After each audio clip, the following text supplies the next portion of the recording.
Did LeBron foul Paul George? Well, I definitely think he fouled him. I just don't care. I think in a game of this magnitude, the kind of things that happen, you're on the road. It's a heated rivalry. Indiana sets the tempo with its physical play, as they should. I just believe that if you're Paul George, regardless of what people think, what they feel, how they believe, or whatever the case may be, throughout NBA history, it's rare that a star gets a call in his favor on the road when the person defending him is a superstar, unless he gets absolutely positively mugged. And I think in that case, when you watch Paul George shoot, elevate and shoot the ball, obviously feeling he was fouled, he was looking for assistance from the referee instead of really focusing on following through and making that shot. Played the surreal game, shot 50% from the field, hit 25 points, defended, showed and proved himself to be the star that he is, but LeBron James is still on another level. And because he's on another level in terms of what he brings to the table, how he performs or whatever, and you're on your home court with that home crowd playing, coming out like you Willis Reed or something because you were supposed to be hurt and tinkering towards missing the game, and I knew that wasn't going to happen anyway. In the end, all the things favored Miami to get away with a call in that moment. And to me, Paul George should know that, and he will know it next time around, and he'll be the better for it. It's no big deal, but clearly it was a foul on the play. I don't think there's any question that there was a foul on the play. Wow. I'm surprised at what you're saying. I did not anticipate this from you. I did not think there was a foul on the play, which is why I would not have called a foul in this scenario or any other scenario. I don't care if it was the first minute of the game. But you think there was a foul? You think there was a push? Yes. You think there was a trip? I know Jeff Van Gundy went all the way to the legs crossed and that he knocked him off balance with his leg. So you think he did?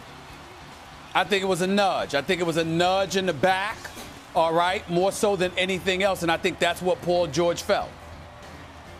I get what Jeff Van Gundy is saying about there's a new emphasis on protecting the shooter this year, that if you touch him in any way, shape, or form, it is technically a foul and it should be called. I thought LeBron just rested his hand, left hand, then right hand on Paul George's back. I did not see any pushing or shoving or knocking him off rhythm or off balance. I did not see the legs cross, as Coach Van Gundy said. I saw Paul George lunge into the shot to get away from LeBron at the three-point line. I saw him lose a little bit of balance as he shot. And again, Stephen A., he's making 41% of his shots this year from three, which is phenomenal. And he missed this one badly. I mean, it barely grazed the right side of the rim. So at first blush, I thought, man, maybe he did get pushed because there's no way Paul George is going to miss that shot that badly. But I've watched it now, I don't know, 15, 20 times. I don't see a push. I just think he lost his balance and didn't get it off as cleanly as he wanted to. I would not have called it. I think it was a great no call. I don't care if Chalmers was guarding him. I don't care if it's a four-time MVP. To me, like you say, if it's a foul, it's a foul. Now, you say it's got to go to mugging. But if it's a foul, if your arm gets hit, hand gets hit, I'm blowing the whistle. Let him have his 3 free throws, and he'd probably make them. But I didn't see it. But I get tired of hearing you say that because you've covered enough basketball over the last several decades to know what should happen doesn't always happen. As a matter of fact, there's a lot of times when it doesn't. If you are a superstar on your home court in that moment, there are calls you are not going to get. It's always happened. There were plenty of times where people felt, you know, in Chicago that Michael Jordan did something to them. You're not getting a call against Michael Jordan in that moment.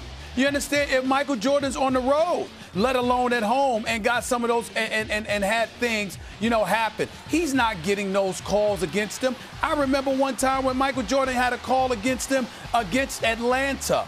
And he was so ticked off because it was such an aberration that the call went against him, or the non-call. He literally put up the choke sign to the referees because you never saw Michael Jordan that demonstrative, engaging in such histrionics. But he did that. All I'm saying to you is that if you're on the road and you're going up against LeBron James in this day and age, you shouldn't anticipate a call being in your favor. That's Okay. just the reality. I get unless it's a flat-out mugging. But remember, we know this.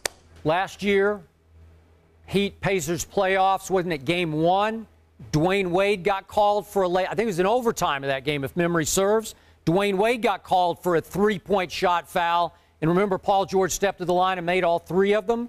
Well, it was a foul. I mean, you can't just say it's Dwayne Wade, so he shouldn't be called. And in that But case, nobody's saying that. Okay, but again, I just didn't think it was a foul in the first minute of the game. And you would have called it in the first minute of the game at Indiana. Let's say it was at Indiana in the first minute. You say it's just an automatic whistle. You get 3 free throws. All I'm saying to you is that it was a foul. But I see plenty of plays in every single NBA game where fouls should have been called, and they're not.